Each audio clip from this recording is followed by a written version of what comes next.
I start by drawing one architectural element that is going to be relatively easy to get the proportions correct and also the scale correct, the size I want to draw it in relation to my reference. And it's this lower of the two windows in the center of the scene. It's all the better if this element can be reasonably central, because that lets me spread out in all directions, which can add some degree of accuracy to our estimations. But in the end, it's whatever I can draw most easily, most accurately.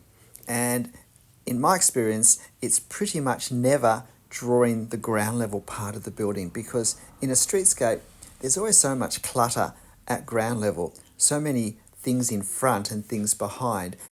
And because we haven't yet really established the scale of the building, it can be easy to get the things in front out of scale to the building that will be behind. Now, you'll see me make a mistake with let's just say the two lines on the right hand side of the window. The first line I realized was just a bit too close. I hadn't quite worked out what was happening with the architecture. I wondered whether there was a bit of a beveled edge there. Realized too late that in fact the right hand wall of this darker stone section actually is beveled, is at 45 degrees to the two side walls. So I thought about starting again, since I hadn't done a great deal of the drawing at that stage. But then I thought I'd leave it as an example of how we can often minimize the impact of mistakes that we make, of lines that aren't in the right place, even when we draw freehand in ink. At the end, pay attention to that line that's in the wrong place, the inner line, and just see whether you think it's particularly noticeable or not. I actually made, I wouldn't say a mistake, I'd say a blunder at the very end. And even then, I think I've managed to get away with it. So if you hang on till the end, you'll get to see the blunder where I just missed a relatively large section of the architecture out and had to put it in over the top of what I'd already drawn. So let's just see how it goes. Now, you're watching this at 4 times my real-time drawing speed.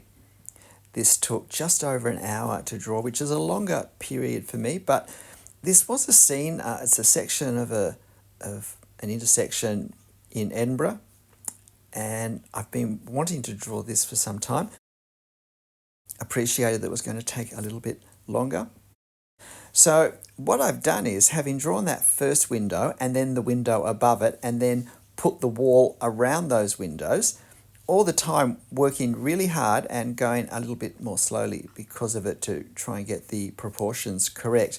Now that whole wall becomes the reference point for extending out in all directions. So that window above, in the gabled section above, in the reference, it doesn't align with the windows underneath. It shifts slightly to the left, so I've shifted mine slightly to the left.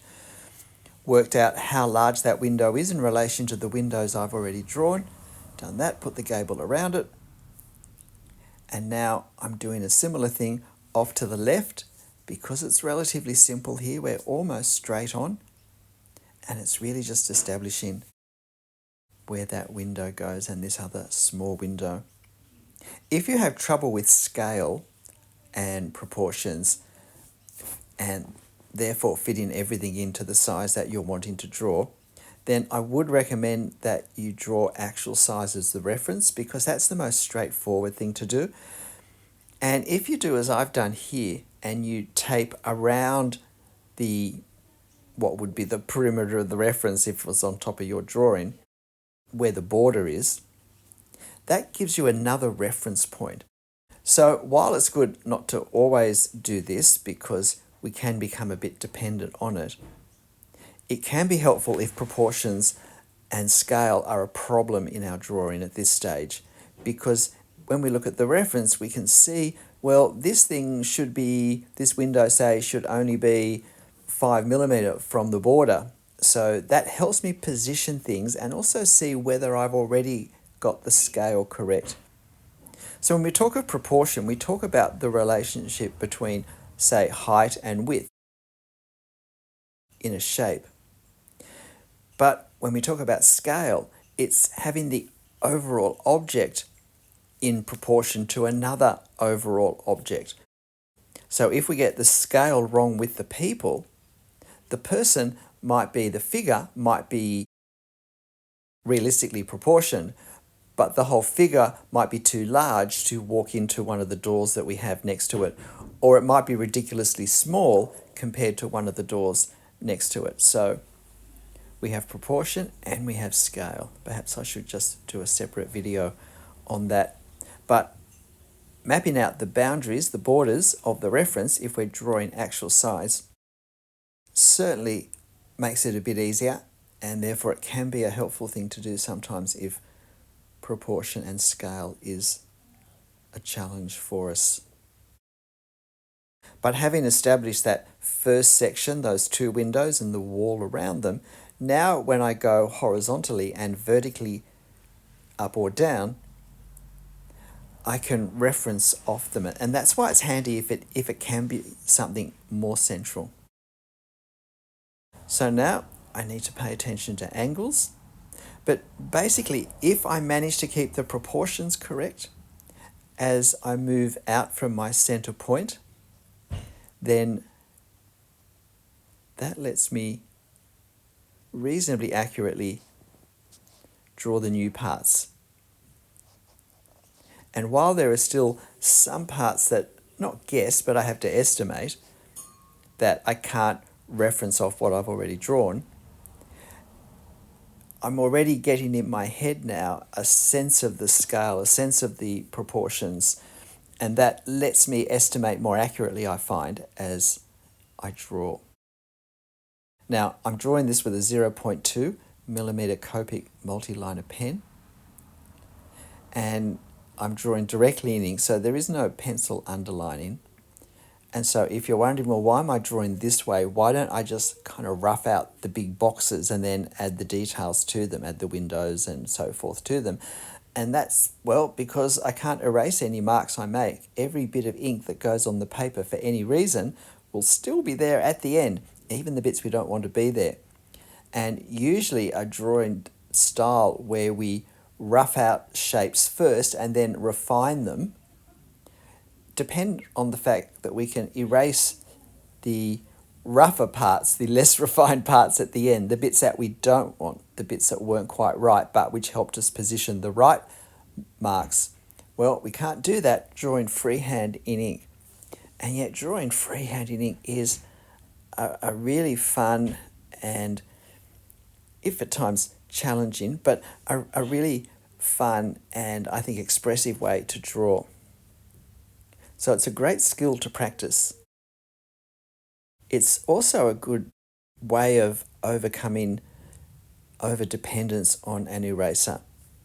If you feel like you end up erasing every line 3 times before you draw the one that stays till the end, then just breaking out of that cycle can be really helpfully done by drawing in ink, where once the mark's on the paper, may as well just keep going because we can't worry about removing it. We can just develop more skills of incorporating all the marks, whether we meant to put them there or not, so that by the end of the drawing, it looks reasonable. As I said, there are 2 places in this drawing where I drew wrongly, and then where I forgot to put something I needed to put in, had to squeeze it in later. So you'll see at the end, and I would love to hear in the comments whether or not you think that I've got away with the 2 unplanned, let's just call them unplanned parts of the drawing. So now I'm doing the figures. Now, again, I reference my photo for where the head is, and then I put a dot where the feet are going to be, and that helps me get the waist in the right place, and therefore the figure in proportion. Now, I don't have any particular skill in drawing figures it's really capturing a sense of a figure rather than trying to draw a life study. But if we draw streetscapes, as I do, we need to be able to populate them with people.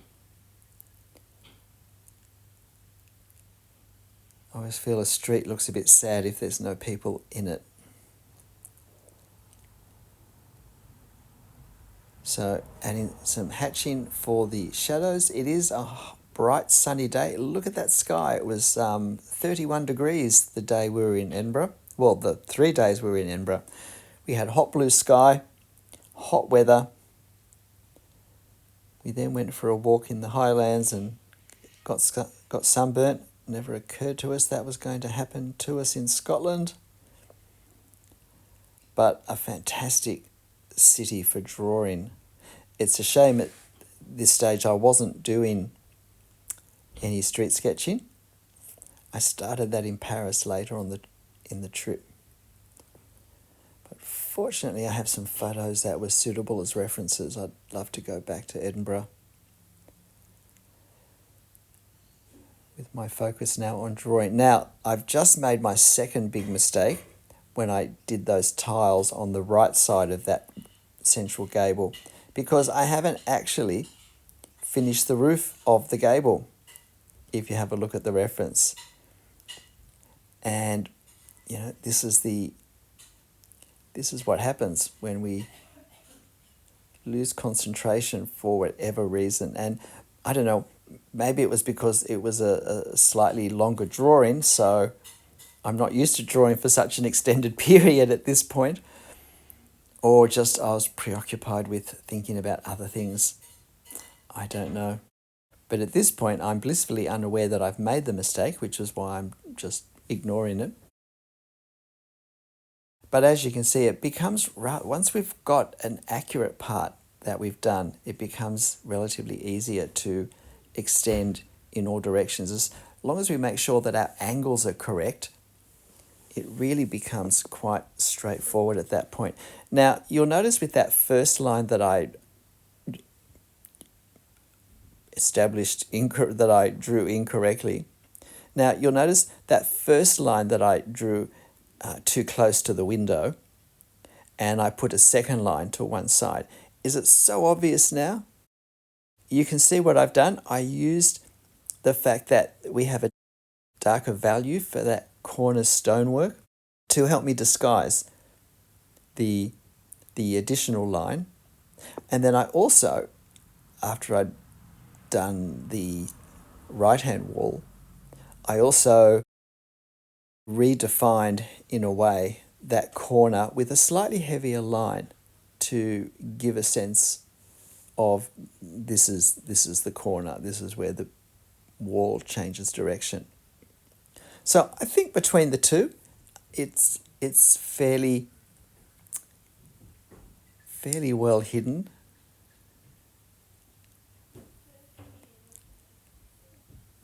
And now just finishing up. One thing I was wanting to do was to really get a sense of the different textures. I wanted to get a sense of the rough stonework, of the tiles, of the smoothness of the plastered sections of the walls, because I thought that was all part of this corner, this architecture, the contrast between the smooth and the rough and the rippled, as well as the colours. So there's a set of stairs here with someone sitting on them.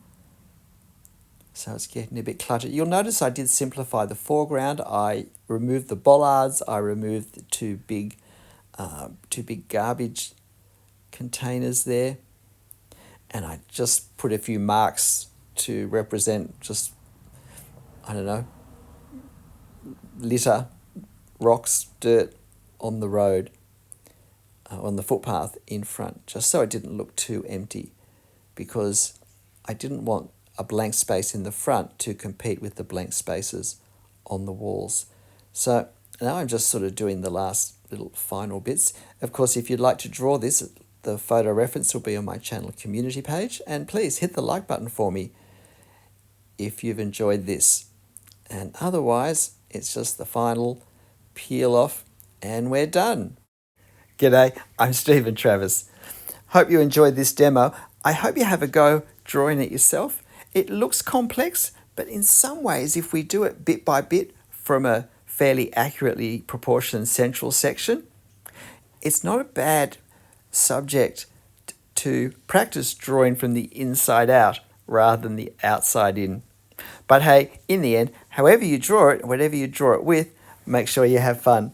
I'll see you next time. Bye.